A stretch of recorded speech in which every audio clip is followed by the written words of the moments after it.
शिलान्यास में जमीन में क्या डालते हैं? सोना, चांदी, तांबा, पारा। इसलिए डालते हैं कि उसकी ऊर्जा ऊपर तक रहेगी, उसकी ऊर्जा वेदी में भी रहेगी, उसकी ऊर्जा पूरे मंदिर में रहेगी, इसलिए डाला जाता है। तो यानी जमीन में डाली गई चीज का प्रभाव ऊपर तक आता है। तो जो जमीन के अंदर गंदगी भरी है, क्या उसका प्रभाव नहीं आएगा?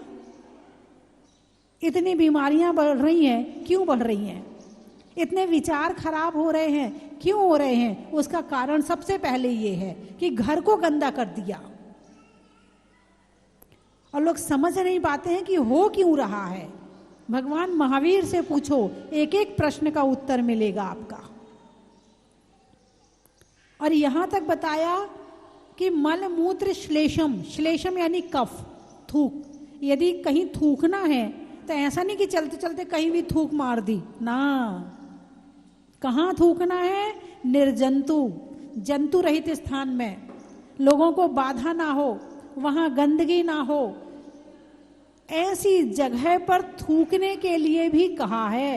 यानी थूकना भी सिखाते हैं कि कहाँ थूकना है। अब आजकल के लोग भी थूकते हैं ना। और वो गुटखा खाने वाले, अरे बोलिए ना, आप लोग तो नहीं खाते? कितने लोग खाते हैं कितने लोग नहीं खाते हैं वो हाथ उठाएं। खाने वाले अपने आप पता चल जाएंगे। कितने लोग नहीं खाते हैं गुटखा? आप गुटखा खाती हो तो हाथ क्यों नहीं उठाया? हाँ, मैं तो यही सोच रही, आप गुटखा खाती हो। अच्छा, यहाँ तो एक भी खाने वाला नहीं है, ना पुरुषों में है। आज से छोड़ दोगे आप? तालियां बजाओ भाई, आज से आप गुटखा छोड़ देंगे। बहुत बढ़िया। गुट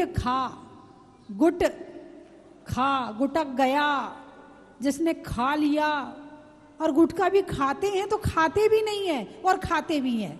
अब ताज्जुब के बाद देखो, खाते भी नहीं है और खाते भी हैं, दोनों बातें। कभी रसगुल्ला खा के थूका है? नहीं थूका है। कभी रोटी खा के थूकी है? अरे बोलिए ना, नहीं थूकी है। कभी दूध पीकर थूका है? नहीं थूका है। तो ये गुटखा खाकर थूकते क्यों हैं? अब खा रहे हैं तो पूरा अंदर तक ले जाए ना, क्यों बाहर थूकते हैं? खाया है तो खाएं ना, वो अंदर जाता है ना वो बाहर रहता है, मुंह में भरा रहता है। और उसका थूक निकाल निकाल के पूरे बाहर गंदगी करते रहते हैं। कहीं सड़क पे चले जाओ, ये थूकने वाले सड़क गंदा कर देते हैं। जो शादी की जगह होती हैं, उनकी जितनी सीढ़ियां होती हैं, उन सीढ़ियों के कोने देखो आप, वो गंदा कर देते हैं। यहां तक कि सम्य शिखर का पहाड़ चढ़ेंगे तो वहां भी बिना गुटखा खाए नहीं चढ़ते हैं, उसको भी गंदा कर देते हैं। मंदिर जाएंगे तो मंदिर को गंदा करेंगे। ये जहां जाते हैं गंदगी फैलाते हैं। खाते क्यों हो? खा रहे हो तो अंदर गुटको ना, मुंह में रखे हैं बस। तो रखने के लिए होता है क्या गुटखा? हाँ, अंदर खाएंगे तो नुकसान होगा, तो मुंह में कोई नुकसान नहीं होगा। कैंसर देखा आपने? जरा कैंसर हॉस्पिटल चले जाना। जो गुटखा खाते हैं उनको मेरी प्रेरणा है कि वो या उनके घर वाले सेवा करने के लिए कैंसर हॉस्पिटल चले जाना और वहां जाकर देखना कि कितने लोग गुटखा के कैंसर से परेशान हैं। गुटखा खाना छूट जाएगा। यहां का कैंसर, लाखों लोग हैं, लाइन लगी है कैंसर हॉस्पिटल में, जिनको ये यहां यही तो दबाते हैं। वो यहाँ का ये गोल गोल एक रसगुल्ला सा रखा है, ऐसी ये स्किन भी वैसे ही हो जाती है जैसे रसगुल्ला रखा है इनके मुंह में। गुटखा में है क्या? बताइए मुझे, है क्या गुटखा में? तमाकू, सुपारी और जहर। हाँ, हमारे वीरेश भाई साहब बोल रहे हैं, छिपकली की जो पूंछ में जहर निकलता है ना, वो डाला जाता है। आपको मजाक लग रहा होगा, छिपकली की पूंछें निकली हैं गुटखे के अंदर। कई भाई कई बार होता है कि निकालते निकालते भी एक आध गिर जाती है, तो छिपकली की पूंछ निकली है वो गुटखे के पैकेट में, और एक नहीं 50 बार। क्या खा रही हो? खाने की चीज खाओ ना, प्रकृति ने दिया तो है इतना कुछ खाने के लिए। तुम्हारे घर वाले इतने व्यंजन बनाते हैं, तुम्हारे घर में इतनी चीजें बनती हैं, खाओ ना, खाने के लिए दिया तो है। गुटखा प्रकृति ने नहीं दिया है, गुटखा तुमने बनाया है। और गुटखा खाने के बाद में आदमी की जो और चीजें हैं होती ना, वो खाना छूट जाता है, और चीजें छूट जाती हैं। यानी कि जैसे उसको रसगुल्ला भी दोगे ना, उसका स्वाद नहीं आएगा, उसको व्यंजन का स्वाद नहीं आएगा, उसका फल फ्रूट छूट जाता है। बस क्या चाहिए उसको? तो सो के उठे तो गुटखा चाहिए, और रात को सोते सोते भी गुटखा चाहिए। और ये बचपन में शुरू हो जाता है, दोस्तों के बीच शुरू हो जाता है। 2-4 बार तो दोस्त खिला देते हैं, दोस्तों ने तो शुरू करवा दिया, अब तुम भुगतो सारी जिंदगी, खाते रहो तुम सारी जिंदगी। और बड़े प्यार से खिलाते हैं, हाथ में निकालेंगे, ले, वो कहेगा नहीं नहीं मैं नहीं खाता, ए नाटक मत कर, ले ले चुपचाप। प्यार की झिड़की सहन नहीं होती है, लेके मुंह में डाल लिया, वह हो गया शुरू। एक बार जहां तुम्हारे मुंह में गया, 1-2 बार तो गुटखा को पहले तुम खाते हो, उसके बाद गुटखा तुम्हें खाता है। इंसान पत्नी की बात नहीं मानेगा, मगर गुटखे की बात मानेगा। घर में झगड़ा हो जाए, लड़ाई हो जाए, घर वाले परेशान रहें, घर वालों को टेंशन दे सकता है, मगर गुटखा नहीं छोड़ सकता है। एक बार जिसने गुटक लिया वो उसको गुटक के रहता है फिर। अरे बोलिए ना, गुटखा खाने की चीज है क्या? पहले तो ये देखो, कितने लोगों के घर बर्बाद हो रहे हैं। पहले गुटखा खाया तो उसमें पैसा खर्च किया, फिर कैंसर हुआ तो उसमें पैसा खर्च किया, और बना बनाया मिल जाता, हर दुकान पे मिल जाता है, बड़े इजीली मिल जाता। अरे प्रकृति ने क्या बनाया? सौंफ बनाई है, इलायची बनाई है, सुपारी बनाई है, बनाई तो लौंग बनाई है, इतनी अच्छी अच्छी चीजें बनाई तो है, ये खाओ ना। लेकिन नहीं, आप कहोगे नहीं माता जी उसमें भी वही होता है, तो तुम वही वाला क्यों खा रहे हो? जो डायरेक्ट वाला है वो खाओ ना। जब डायरेक्ट सौंफ मिल रही है खाने के लिए, डायरेक्ट लौंग इलायची मिल रही है खाने के लिए, तो फिर क्यों खा रहे हैं ये सब कुछ? खाना चाहिए कि नहीं? पहले तो हाँ या ना में जवाब दो। नहीं खाना चाहिए।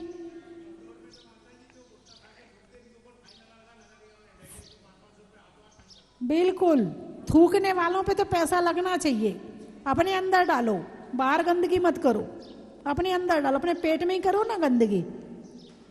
बाहर थूक थूक के गंदा कर देते हैं, कोई पान थूकता है, कोई गुटखा थूकता है। यहाँ भी कितना सफाई रखते हैं, फिर भी 1-2 जगह तो 2-4 कर ही जाते हैं, आदत से मजबूर है। ये नहीं देखते कि सफाई के स्थान पर सफाई रखनी है, नहीं, वहां भी गंदा कर जाएंगे।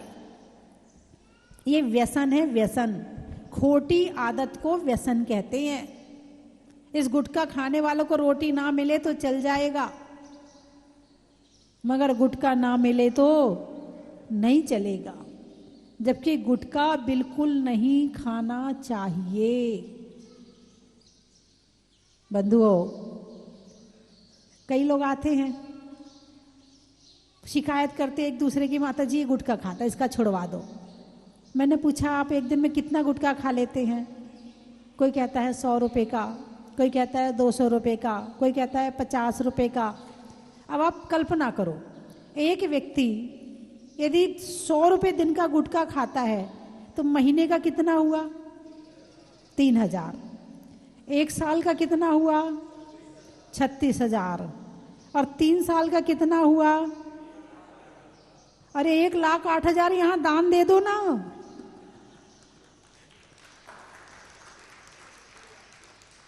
और 1,08,000 आपने एक साल में दान दिए, तो 5 साल में आपका एक कमरा बन जाएगा यहाँ। कितना बड़ा पुण्य का काम हो गया। गुटखा तो शरीर भी खराब कर रहा है, दिमाग भी खराब कर रहा है, जीवन भी खराब कर रहा है, घर वालों से रिश्ते भी खराब कर रहा है, सब खराब कर रहा है। और यहाँ यदि कमरा बनवाओगे तो तुम्हारे घर वाले भी खुश रहेंगे, और जो भक्त आएंगे उस कमरे में रहेंगे वो भी खुश रहेंगे, तीर्थ का उद्धार भी होगा और जीवन भी अच्छा बन जाएगा। अरे बोलिए ना, यहाँ कितने गुटखा खाने वाले बैठे हैं? एक आध तो बैठा होगा, एक आध तो होगा कोई। आपने तो छोड़ दिया। कितना खाते थे आप एक दिन में? 10 रुपए की एक पुड़िया आती है क्या? तो एक ही पुड़िया खाते थे क्या रोज? एक से ज्यादा नहीं खाते थे? चलो फिर तो आपकी छूट जाएगी, फिर तो ठीक है। जो कम खाता है तो फिर भी संभावना है, लेकिन जिसने अपने जीवन में पूर्ण रूप से उसको आदत ही बना लिया है, उससे उसकी भूख भी मर जाती है। कोई बैठा है क्या यहाँ पे? कौन है? नाम बताओ। हाँ बेटी, खड़े हो ना। खड़े कौन है? तुम हो क्या? अरे इनकी तो शक्ल इतनी अच्छी लग रही, ये थोड़ी खा सकते हैं गुटखा। इधर आओ, इधर आओ।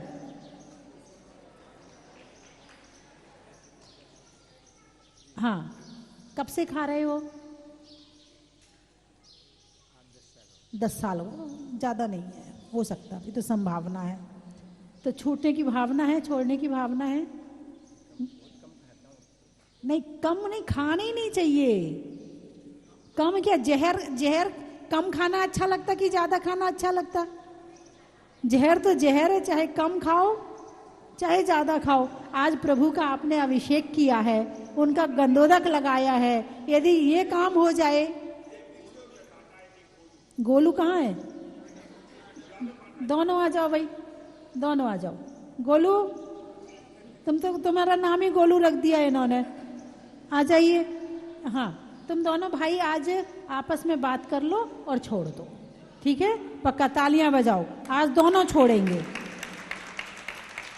आप दान भले ना करो, मैं दान की बात नहीं करूंगी कि जो खा रहे हो उसे दान करो, है ना? और जो छोड़ रहे हैं उनको नमोकार मंत्र से मंत्रित हमारी माताजी लौंग देंगी, और एक दिन में 3 लौंग खाना है। जब आपको गुटखे की याद आए तो वो लौंग मुंह में रख लेना, उस मंत्र का असर ऐसा होगा कि आपका गुटखा छूट जाएगा, ठीक है? लौंग लेके जाना, माताजी से ले लेना, ठीक है? आपको एक उदाहरण सुनाऊं। एक व्यक्ति थे, 35 साल से गुटखा खा रहे थे। कितने साल से? 35 साल से। और उनका गुटखा छूट नहीं रहा था। लेकिन एक दिन वो मेरे पास खड़े थे, तो मैंने कहा भाई साहब गुटखा नहीं खाना चाहिए। उनके अंदर एक गुण था, जो माताजी ने कह दिया वो पत्थर की लकीर है, उनके अंदर ये गुण था। तो मैंने कहा नहीं, गुटखा नहीं खाना चाहिए, आपको गुटखा नहीं खाना आज से। उनने मान ली मेरी बात। अब वो 4-5 दिन आए नहीं। अब मैंने कहा मैंने गुटखा छुड़ा दिया है, शायद इसलिए नहीं आए हैं कि वो छूटा नहीं होगा तो आए नहीं है। मैंने खबर भिजवाई, मैंने कहा वो आ क्यों नहीं रहे वो भाई साहब? तो बोले उनको बुखार आ गया। भाई बुखार क्यों आ गया? 35 साल से गुटखा खा रहे थे। अब 35 साल से वो गुटखा खून में मिल गया था, खून में ये जगह उसने पकड़ रखी थी। जैसे ही थोड़ी देर होती तो ये जगह अपने आप ही ऐसे ऐसे होने लगती है कि लाओ गुटखा, लाओ गुटखा। तो अब वो उससे परेशान थे और बुखार उन्हें लगा गया, तबीयत खराब हो गई। लेकिन उनने गुटखा खाया नहीं। उनने कहा, माता जी ने कहा छोड़ना है तो छोड़ना, चाहे कुछ भी हो जाए।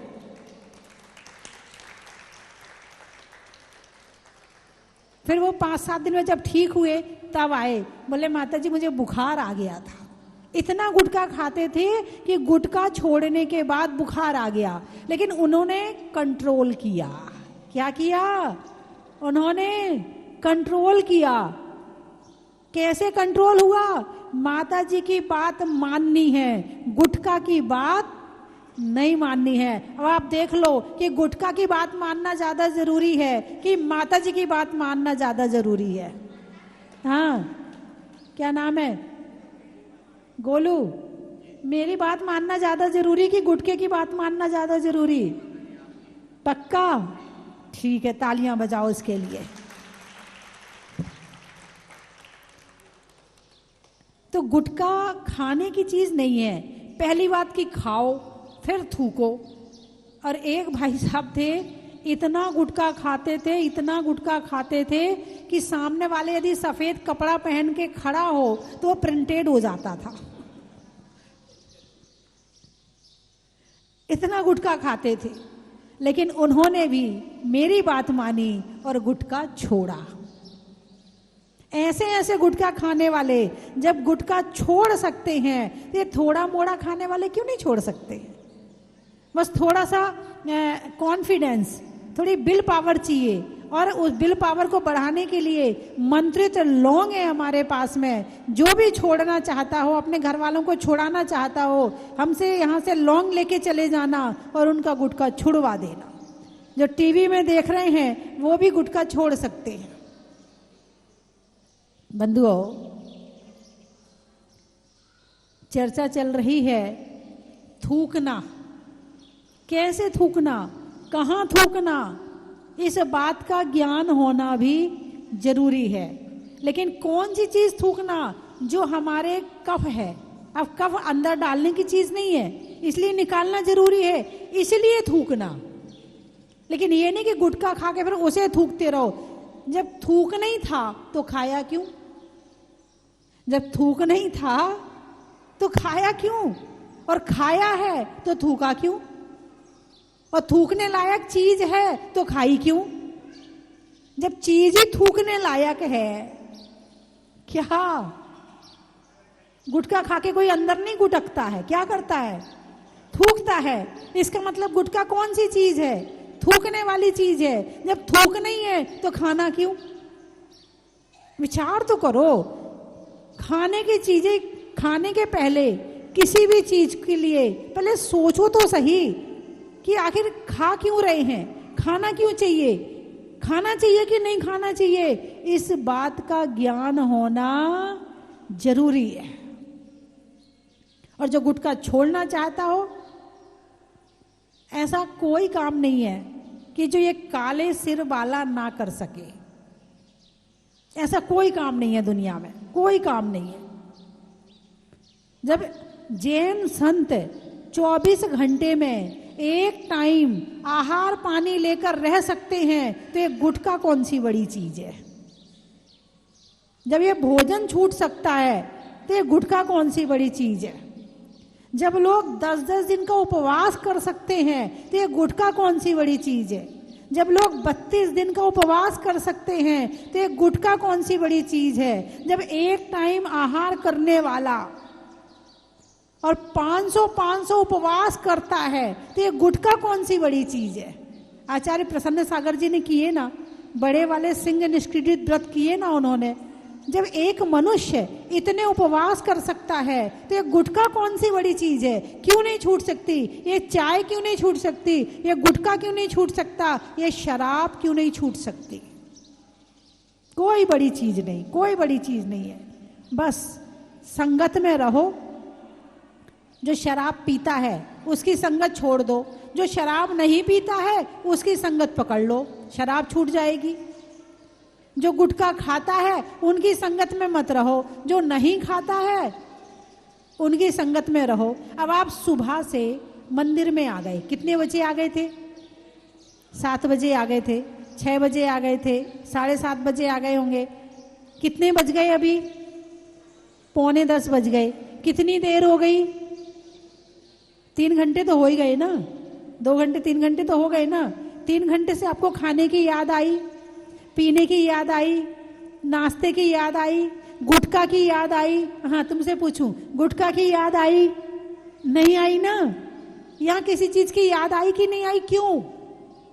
जैसी संगत वैसी रंगत। जैसी संगति करोगे वैसा रंग चढ़ेगा। भगवान के चरणों में बैठे हो, भगवान का रंग चढ़ा याद ही नहीं आ रही, भाव नहीं बन रहे, विचार ही नहीं आया कि कुछ खाना भी है, कुछ पीना भी है, और यहां से निकलते ही टूट पड़ोगे। नहीं नहीं, यहां नहीं, घर जाके। हाँ, 3 दिन से रोटी नहीं मिली, पूड़ी मिली, 3 दिन से ढंग से खाना नहीं मिला, आज तो अच्छे से खाना खाएंगे, है ना। लेकिन यहां रहो जब तक, साधु संतों के साथ रहो तब तक, खाने पीने की याद भी, इसका मतलब तुम्हारे अंदर शक्ति तो है। क्या तुम्हारे अंदर शक्ति तो है, उस शक्ति का उपयोग नहीं किया अभी तक। इस शक्ति का उपयोग करो, ये वरदान है, ये शक्ति हमारे लिए। त्याग की शक्ति इंसान के लिए वरदान है। एक जानवर जब मन आता है तब खाता है, वो त्याग कर सकता है क्या? उसको साधु संतों की संगति मिल सकती है क्या? उसके अंदर त्याग की भावना आ सकती है क्या? नहीं आ सकती। किसके अंदर आ सकती है? ये वरदान किसको मिला है कि जो चाहे चीज छोड़ दे? ये वरदान किसको मिला है? मनुष्य को मिला है। तुम कौन हो? मनुष्य हो, और तुम ये कहते हो कि हम ये नहीं छोड़ सकते, हम वो नहीं छोड़ सकते, हम इसके बिना नहीं रह सकते, हम उसके बिना नहीं रह सकते। तो तुम कौन हुए? मनुष्य हुए क्या? अरे बोलिए ना। यदि तुम ये कहते हम इसके बिना नहीं रह सकते, भाई दवाई तो अलग चीज है। देखो, दवाई मजबूरी है, दवाई एक मजबूरी है। आप शौक से नहीं खाते हो, दवाई आपके लिए मजबूरी है। लेकिन दवाई के अलावा आप जो चाहो वो छोड़ सकते हो। ये वरदान केवल मनुष्यों को मिला है, और इस वरदान का उपयोग कर रहे कि नहीं कर रहे? मालूम है कि नहीं कि ये वरदान हमें मिला हुआ है। और त्याग का परिणाम क्या है? सुख इतनी देर से आपको मिल रहा कि नहीं मिल रहा? अरे बोलिए ना। खाने में सुख मिलता कि नहीं मिलता? खाने का सुख तो देखा है ना। आइसक्रीम वाह फेवरेट है, ये मेरा तो फेवरेट है। आपको, आपने उसका सुख तो देखा है, उसका सुख तो फील किया है, लेकिन 3 घंटे से यहां बैठे हो, ये सुख फील कर रहे हो कि नहीं कर रहे हो? आप ये महसूस कर रहे हो कि नहीं कर रहे कि ये भी सुख है? यदि खाने में सुख है तो त्याग में उससे ज्यादा सुख है। यदि पैसा कमाने में सुख है तो दान में उससे ज्यादा सुख है। यदि दान देने में सुख नहीं मिलता तो दुनिया दान नहीं देती। दान देने में भी सुख है। क्यों कर रहे हो? सुख के लिए कर रहे हैं। सुख मिला तभी तो किया। यदि सुख नहीं मिला होता तो क्यों क्या करते? संसार के सुख व्यसन है, व्यसन खींचते हैं अपनी तरफ। अभी 2 घंटा मोबाइल ना चलाओ, 4 घंटा, इधर से निकलते ही ऐसे लगेगा कब मोबाइल चला ले। कितनी देर से रील नहीं देखी, कितनी देर से ये नहीं देखा, ऐसे घुसोगे उसके अंदर कि माँ कहेगी बेटा पानी पी ले, तो अभी रुक जा, रख दे, अभी पी लूंगा। ये भी व्यसन है। क्या है? ये भी व्यसन है। और ये व्यसन किसको है? बड़े लोगों को है। बड़ों को तो है ही है, बच्चों को भी है। स्कूल से आएंगे, ना ड्रेस उतारेंगे, ना जूता उतारेंगे, बस्ते को यूं फेंकेंगे। वो सबसे पहले मोबाइल चाहिए। ना मम्मी चाहिए, ना पापा चाहिए, या तो मोबाइल चाहिए। और मोबाइल ना मिले तो टीवी का रिमोट चाहिए। 5-6 घंटे स्कूल में रह के आए हैं, वहां मोबाइल नहीं मिला, 5-6 घंटे टीवी नहीं मिली। अंदर से ऐसी हुड़क उठती है, ऐसी हुड़क उठती है, ऐसी भूख लगती है कि ना कोई नहीं चाहिए घर में। अब आप देखो, प्रैक्टिकल करो कि आप में ज्यादा ताकत है, आपके प्रेम में ज्यादा ताकत है, या मोबाइल में ज्यादा ताकत है? बच्चा किसको मांग रहा है? मोबाइल मांग रहा है, या मम्मी मांग रहा है, या खाना मांग रहा है? ये व्यसन आपने अपने बच्चों को बचपन से लगा दिया। गलती आपकी, आपने मोबाइल दिया, आप खुद चलाती हैं, गलती आपकी है। जब आप नहीं चलाओगे तो बच्चे कैसे चलाएंगे? जब घर में मोबाइल रहेगा ही नहीं तो बच्चे कैसे चलाएंगे? गलती पहले आपकी है। महिलाओं की शिकायत, माता जी ये मोबाइल नहीं छोड़ता है, माता जी ये मोबाइल तुम क्यों रखती हो? वो रखो ना छोटा वाला, जो केवल सुनने के लिए होता है, जिसमें केवल फोन कर लो और फोन सुन लो। तुम क्यों रखती हो बड़ा मोबाइल? और रखती भी हो तो बच्चे के सामने मत लाओ। जब बच्चा घर में रहता है ताला बंद करके रख दो। 2 मोबाइल रखो, एक बच्चे के सामने वाला और एक बच्चे के पीछे वाला। जब बच्चा गया स्कूल थोड़ी बहुत चला लो, उसके बाद ताला बंद करके रख दो। तुम क्यों चलाती हो? तुम दिन भर हाथ में लिए घूमती हो और उसको मना करती हो। एक बेटे को पिताजी कहते, बेटा सिगरेट मत पीना, बहुत बुरी चीज है। वो भी कहता है, पिताजी मैं भी अपने बच्चों को यही सिखाऊंगा। क्यों? क्योंकि उसके पिताजी खुद पी रहे थे। तो जो तुम बच्चों को सिखाना चाहते हो वो तुम्हें पहले करना जरूरी है। अब वो पैदा होता नहीं है, उसके पहले ले मोबाइल ले। बच्चा तुम्हारे पास नहीं आता है, तुम क्या दिखाते हो? अरे बोलिए ना, क्या दिखाते हो? किसने दिया उसके हाथ में मोबाइल? आपने दिया। चूहा में बिल का, शरीर में दिल का, और कम चलाने में मोबाइल का बड़ा ही महत्व है। मन को मोड़ने का, पर्वत को तोड़ने का और गुटखा छोड़ने का बड़ा ही महत्व है। अनाज में चने का, गर्मी में पने का और जगह जगह नहीं थूकने का बड़ा ही महत्व है। हिंदी में मात्रा का, स्कूल में छात्रा का, आज आपकी जहाजपुर की यात्रा का बड़ा ही महत्व है। बिजली में तार का, शास्त्रों में समय सार का और आने वालों में मुरार का बड़ा ही महत्व है। नदी में नाव का, शरीर में पांव का और आने वालों में गोटे गांव का बड़ा ही महत्व है। पूछने में हाल का, भोजन में दाल का और आने वालों में करनाल का बड़ा ही महत्व है। आम की बोर का, खाने में कौर का और आने वालों में इंदौर का बड़ा ही महत्व है। त्रियंचों में काऊ का, बाल कटाने में नाऊ का और आने वालों में लखनऊ का बड़ा ही महत्व है। गुड़गांव, अच्छा गुड़गांव का मनुष्यों के अच्छे स्वभाव का, सुधारने में भाव का और आने वालों में गुड़गांव का बड़ा ही महत्व है। अरे आप हो अभी। गाने में सुर का, नृत्य में नूपुर का, आने वालों में साजापुर का बड़ा ही महत्व है। हमें बहुत ही अवसर मिलता है माता जी के चरणों में वंदना करने का। इस बहाने जब से यह धाम बना है, जंगल में मंगल बना है, माता जी के साथ हम 1997 से जुड़े हुए हैं। और यहाँ पर माता जी जब से आई हैं 2013 से, हम भी प्रति वर्ष में एक बार साल में अवश्य आते हैं। और जो इतना भव्य यह मंगल, जो इतना धाम बना है जहाज की शक्ल में, हमने इतना अद्भुत कार्य कभी नहीं देखा। इतनी जल्दी 5 साल में हमने तो यहाँ पर बरामदे में भी लेट कर, और जब यहाँ गोशों में, जब यहाँ के प्रथम बार गोशों के अंदर व्यंजन बने थे वह भी हमने खाए, यहाँ पर चखे।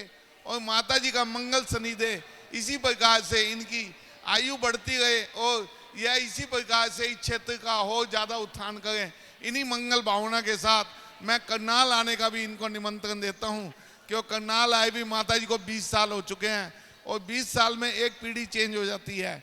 मैं करनाल जैन समाज का अध्यक्ष होने के नाते माता श्री जी के चरणों में वंदन करता हूँ कि एक बार अपने भक्तों को वहाँ पर अवश्य आकर देखें कि क्या वहाँ पर एक मंदिर का निर्माण भी चल रहा है। जो पुराना मंदिर था उसमें भी बहुत कुछ चेंज हो चुका है। और सेक्टर 12 में एक 530 गज की भूमि पर मंदिर का निर्माण कार्य चल रहा है। आप देखें वहाँ आकर कि भाई 5-7 साल में, मैं तो चाहूँगा आगामी चतुर्मास हमें प्रदान करें और हम इसी मंगल भावना के साथ आपके साथ जुड़े गए।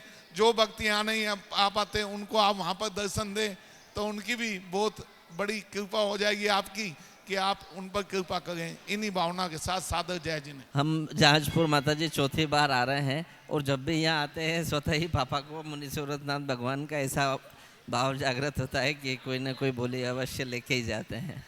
तो बड़ी चमत्कारिक प्रतिमा है और उसके प्रभाव से पापा ने आज गुटखा भी छोड़ने का। मैं पहली दफ़ा ही हम सब परिवार सहित यहाँ पे आए हैं, पर हमको यहाँ पे आके बहुत ही अच्छा लगा। अब मेरे पति ने यहाँ पे अभिषेक भी किया तो उनको भी बहुत ही अच्छा लगा। चलो स्वस्ति धाम, चलो स्वस्ति धाम, चलो स्वस्ति धाम, चलो स्वस्ति धाम। बंधुओं, एक बार पुनः सौभाग्य आपको बुला रहा है, अवसर आया है। सिंह रथ प्रवर्तक त्रिलोक तीर्थ प्रणेता आचार्य भगवान विद्याभूषण सन्मति सागर जी महाराज की शिष्या परम पूजनीय भारत गौरव स्वस्ति धाम प्रणेत्री परम वात्सल्यमयी तीर्थ संवर्धिका गुरुमा गण्य का स्वस्ति भूषण माता जी के 30वें पावन वर्षा योग का। बंधुओं, 10 जुलाई को पूज्य गुरुमा स्वस्ति भूषण माता जी का भव्य मंगल प्रवेश स्वस्ति धाम जहाजपुर में पंडेर से होगा सुबह 7:30 बजे और उस दिन गुरु पूर्णिमा महामहोत्सव बड़े बाबा के पावन चरणों में मनाया जाएगा और पूज्य गुरुमा का मंगलमय आशीर्वाद हम सबको मिलेगा।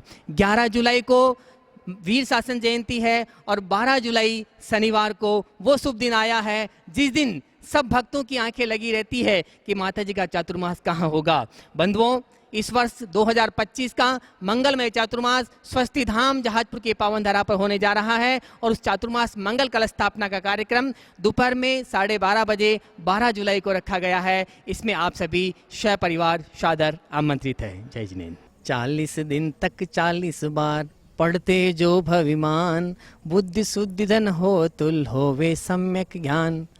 मुनिषु व्रत भगवान की महिमा परंपार, अतिशयकारी नाथ को प्रणमो बारंबार। बंधुओं, अतिशयकारी मुनिषुद्धनाथ भगवान का चालीसा 40 दिन महाअनुष्ठान पूज्य गुरुमा स्वस्ति भूषण माता जी के मंगलमय आशीर्वाद और पावन सानिध्य में प्रारंभ होने जा रहा है आने वाली 12 जुलाई से 20 अगस्त 2025 तक।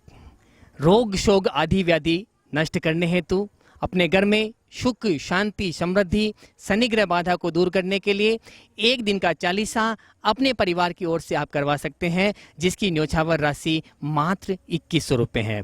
उस दिन प्रातःकालीन बेला में जो शांति धारा होगी उसमें भी आपके परिवार का नाम बोला जाएगा और दोपहर में पूज्य माता जी स्वयं बैठती है और चालीसा का 40 बार पाठ होता है। तो आप इसका पुण्यार्जन कर सकते हैं, अपनी स्वीकृति दे सकते हैं। साथ ही इसी दौरान 25 जुलाई से 9 अगस्त तक 16 दिवसीय पखवाड़ा, जो अधिक पखवाड़ा होता है उसमें 16 दिवसीय शांतिनाथ मंडल विधान का आयोजन पूज्य गुरुमा के पावन सानिध्य में होने जा रहा है जहाजपुर वाले बड़े बाबा के पावन चरणों में। आप एक दिन के विधान का पुण्यार्जन कर सकते हैं, उसकी भी न्योछावर राशि मात्र 2100 रुपये है। आप अपनी सूचना स्वस्ति धाम पर दे सकते हैं। जय जिनेन्द्र।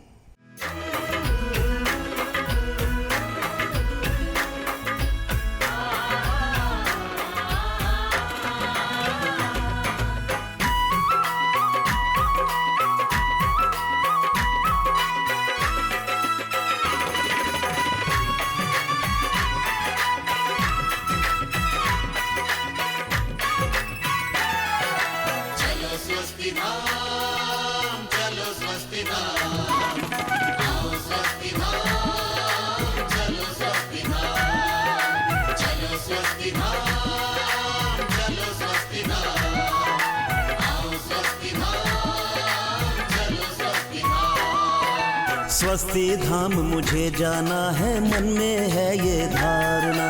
स्वस्ति धाम मुझे जाना है, मन में है ये धारणा। 20वें तीर्थंकर की मूरत हो, 20वें तीर्थंकर की मूरत को मन भर के निहारना।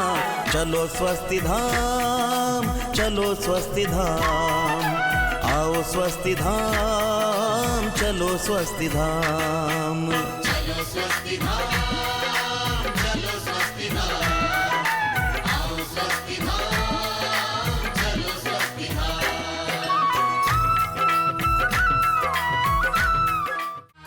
चंदन की थाल को सजाओ रे आज, रत्नों की थाल को भर लाओ रे आज।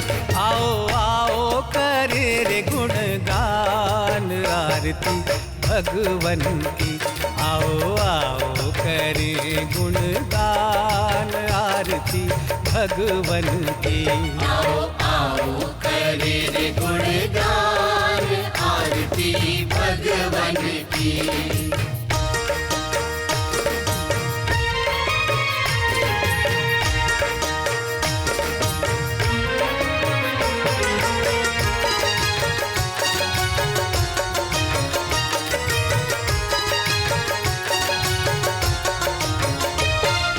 पिता सुमित्र के राज दुलारे, माँ पद्मा जी के नैनों के तारे। पिता सुमित्र के राज दुलारे, माँ पद्मा जी के नैनों के तारे। राजगृही में